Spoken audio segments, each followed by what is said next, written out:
Welcome everyone, my name's Anastasia, and today in our Greek cooking class we're doing a Spanakopita. So preparation is very important. I will cut the spinach, the onion and also the dill.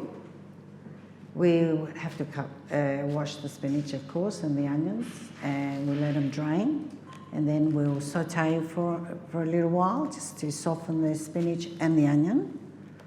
Drain them, put them in a bowl, and then we'll put the rest of the ingredients, and then of course we'll start with the filo pastry into our baking dishes, okay?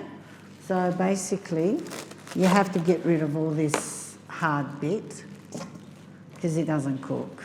So, and as much as of the hard bit as you can, if you want to use it yourself in your Spanakopita, you can, but I don't.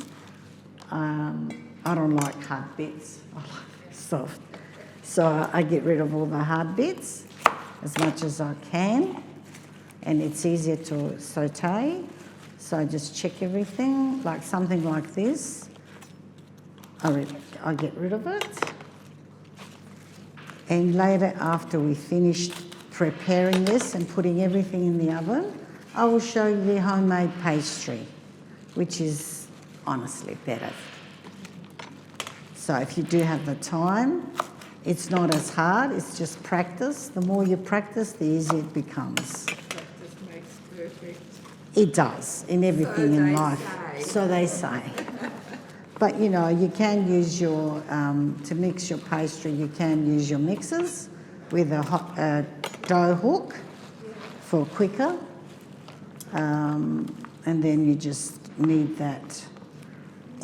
Okay, so basically, then you just chop your spinach to about that sizing. It looks a lot, believe me, it shrinks. Yes. As you all know. And then we'll just put it in here because we need to wash it thoroughly. You know, with this, with your anything to do with this, you can pre-prepare your spinach and that, and to let it drain properly. I usually do that, even the day before. And your spring onions, you chop them up too.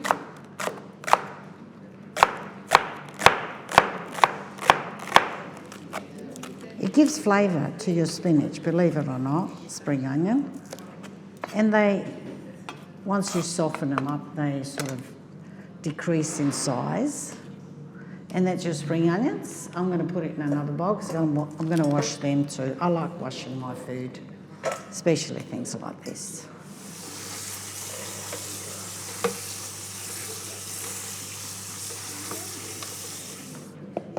Okay, now the next thing we must do is, of course, we have to cook them to soften them up so we can have them ready. We put a little bit of oil in our fry pan. And really, you can tell when the heat's there. If you just place, I mean, I'm not burning a fan, but just put it like that. You can feel the heat, right? And then you just put in your spinach. You saute your spinach until it's softened. You take it out. You let it cool it down. You do the same with your onion, the spring onions. You do that. You let it cool down. And once we do that, we're going to melt our butter, and we will start packing in the filo pastry. And we have to squeeze out as much of the juice out of the spinach, very important, because otherwise you'll have a wet Spanakopita. So once we squeeze everything out, we start putting all the mixture together, which means the cooked spinach, the cooked onion, the ricotta cheese, the feta cheese, the egg, the dill, we've got parsley and oregano. We mix all that together. Then we lay that on our Spanakopita. We do the top layers of the filo pastry, and then we're ready to bake. So hopefully it all works out. I actually put all the spinach in because really once it starts cooking, it shrinks. So it doesn't matter if you put it together because once the bottom layer starts cooking, you can start turning it and it will soften up and you won't have any problems. And because this is the main part that takes a while to do, if you pre-prepare it, it's much easier for you and for all of us.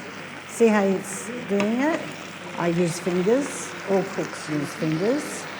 They're used to it.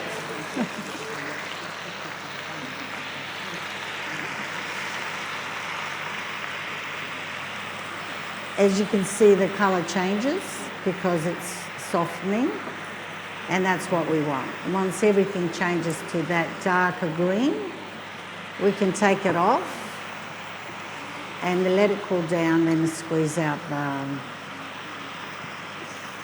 the liquid as much as we can. Can we see? How easy?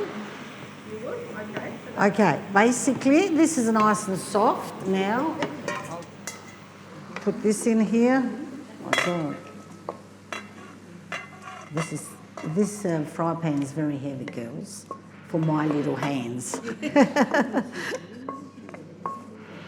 Okay, so there's some liquid left in here. I'm going to tip that out. And to work faster for my onions, what I'll do is I'll wipe the pan very quickly. Put that back on there. Yeah, I always do things separate. My onions, yes. Can you cook them together? You can if you want to. Yeah. It's my preference. But if you want to do a quicker job, I don't know, I like the taste. Maybe I'm fussy. I'm a Virgo, so maybe that's what it is. And you just quickly saute them until they soften too. You can usually tell. And what are the reasons that I don't do the onion and the spinach together? Because you know the white parts of the onion takes a little bit longer than the spinach. So I prefer to do these separate, but if you want a preference, that's fine. If you want to do them together, basically. Yep, that looks pretty good to me. So we do the same with this. So if you're on your own, work out yeah. the order that works faster. Whatever, look, in any cooking, in anything that you do, you learn your own way. I mean, someone can show you, but then after a while, your brain says, oh, I can do it this way. Can I do it this way? And you work it out, don't you? That's with anything. Doesn't matter what you're cooking, what type of food you're cooking. It's the same with this. So basically, that's the onion, that's done. So we let them cool down for a few minutes. We're squeezing. And I mean, I like it dry. I don't like the spinach wet because I don't like the bottom of my pastry to be wet. So the more juice you can take out, the better. So, and I do this too. I like to use my hands. You know, exactly. See, that's what I do. It's the best. That's why we've got hands full. Yes. See? So even though you used oil, because some girls asked if it's better to steam, the reason I said don't use steam, you can, because some recipes, if you look on the internet, they actually say steam. Steam, is, you know, it's evaporation. Spinach has already got lots of water in it, so it just makes it wetter, that's all. Whereas by doing it with a bit of olive oil, it actually adds flavour to your spinach. It's more flavour, basically, that's what it is. So basically, I'm now going to put in the rest of the mixtures, which is our ricotta, and I like to crumble it like that. Ricotta actually softens the feta and also adds flavour.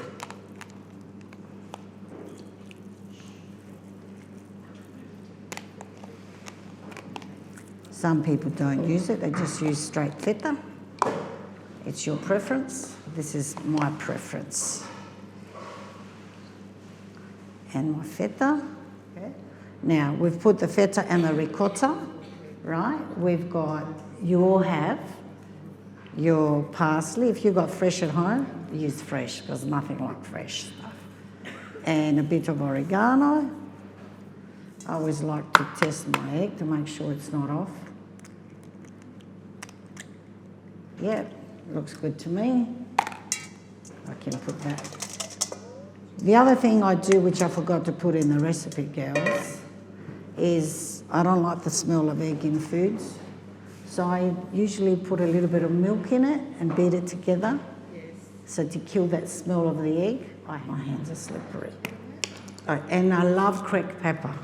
There's nothing like cracked pepper in food, and especially in Spanakopita.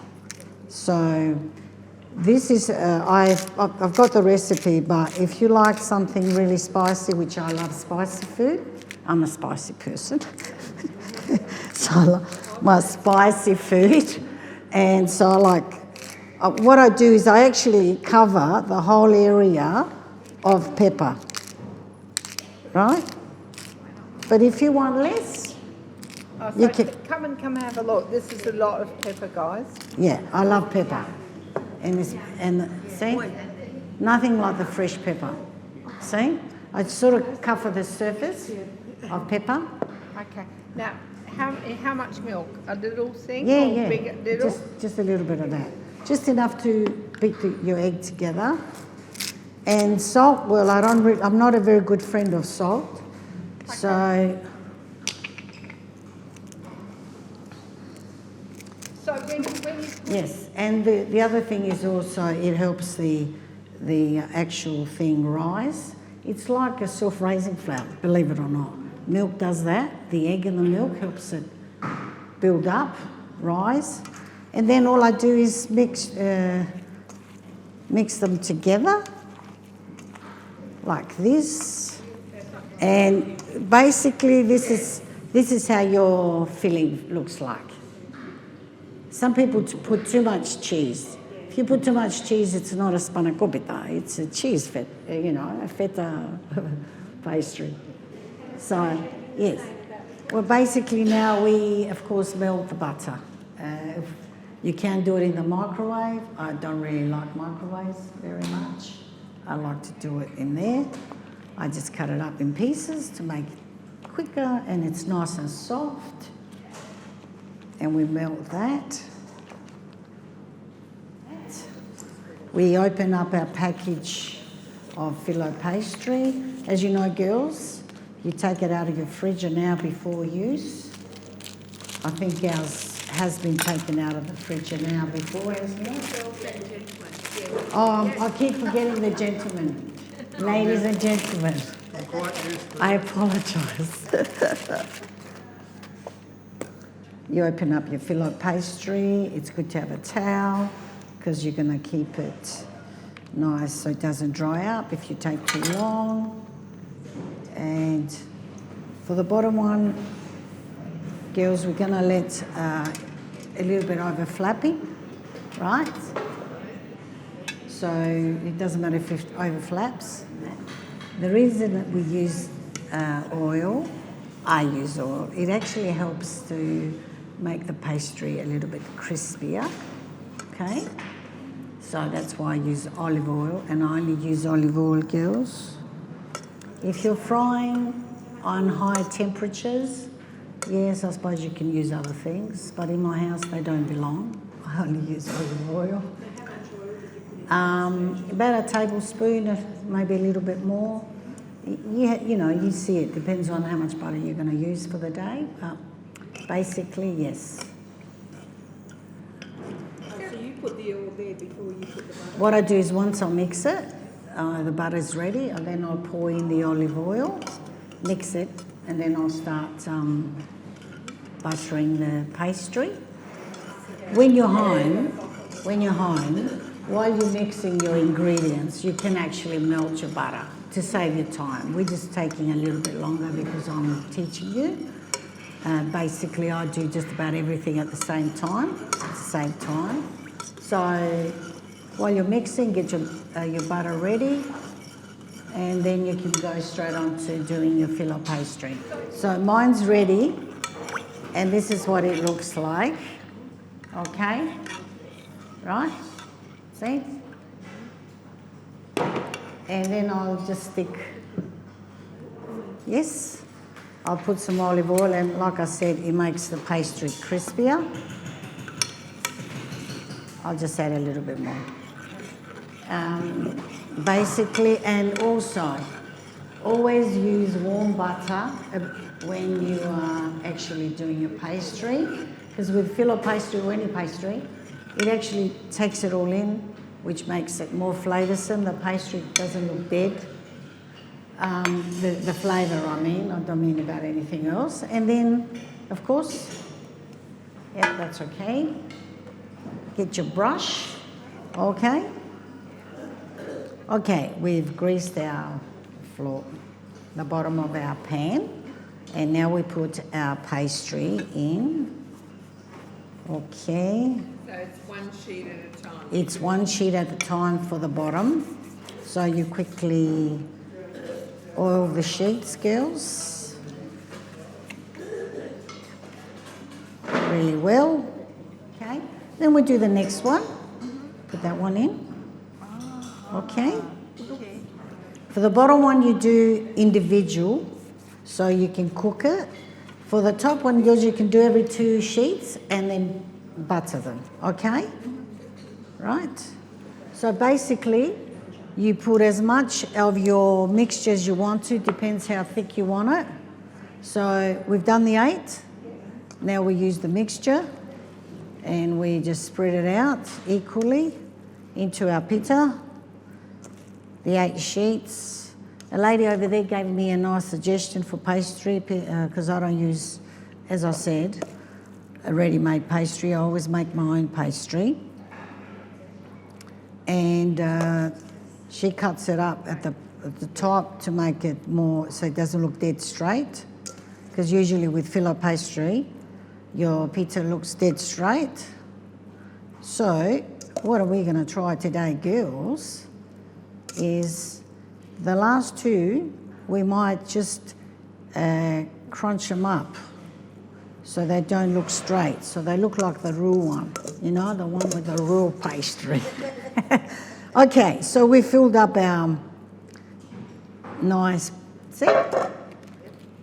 So you know that a dish like that, about 1 bunch of spinach, the half a cup of cheese and the half a cup of ricotta, and you've got nice layer of this. So then we do the top layers. With the top layers, we can do 2 at a time.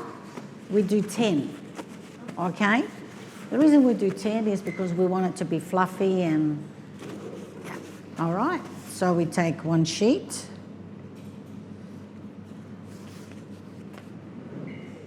We take a second sheet.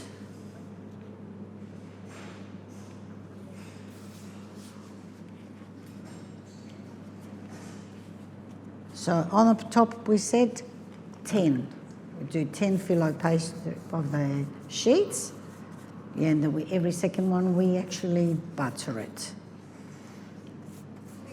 Once you're on you're just about to do the last 2 layers, okay? Just come quickly here and I'll show you, we can crunch them up and make them look yummy. All right. So if you go the last 2, so what I'm basically, we're going to try out today and see if it works out. And so it can look good. So what I'm going to do is, I'm going to put these top 2 a bit loosely, and then I'm going to throw a lot of butter on them. Okay.